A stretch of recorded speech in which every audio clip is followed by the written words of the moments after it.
Well, it's now less than 2 weeks away until the start of open enrollment. We're talking about healthcare here, and it comes as analysts are warning that millions of Americans will see their healthcare premiums surge next year if Obamacare subsidies are not extended.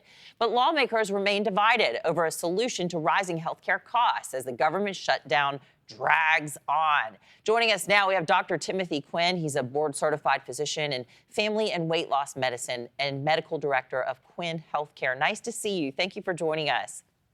Thank you, Ms. Santa. So we're going to put politics aside. I just want to get this blame game off the table while we talk about this. What are you hearing from your patients? They're stuck in the middle with all this uncertainty. Well, so many of our patients are sharing that they're very concerned and worried and fearful that they might not be able to afford their health insurance and also may lose their health insurance altogether. They're also sharing that they're very concerned that they might have to make decisions with healthcare versus feeding their families. So we try to encourage them and let them know that their voice can be heard by doing as we're doing, contacting our local offices of our representatives in Washington, D.C.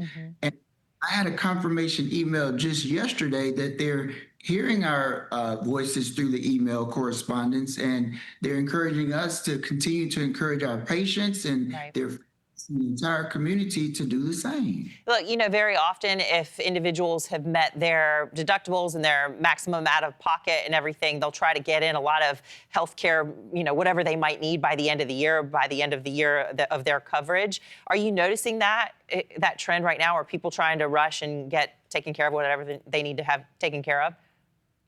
I'm laughing as you say that because that's something that we're currently encouraging our patients to do, as well as communicating with our specialists. Say, for instance, a patient needs a knee replacement and is scheduled for next year. We're trying to get that patient to get in with the specialist before the year ends, before his coverage ends, or it becomes more expensive out of pocket. We're also talking with organizations that have government funding, such as clinics that have programs to include sliding scales, because our number one objective is to make it so that it's less likely that patients will lose the ability for health care. Yeah. And they're confirming that they will accept these patients and put them on the sliding scale. So if they have to continue their health care, which we hope they do, they'll pay as minimal as possible charges based on their household income. Right. But if their healthcare providers are encouraging them to do that, are we at risk? I don't want to be alarmist at all, but are we at risk of any shortages or not being able to get in to see your doctor, not being able to schedule the procedure because there is a rush?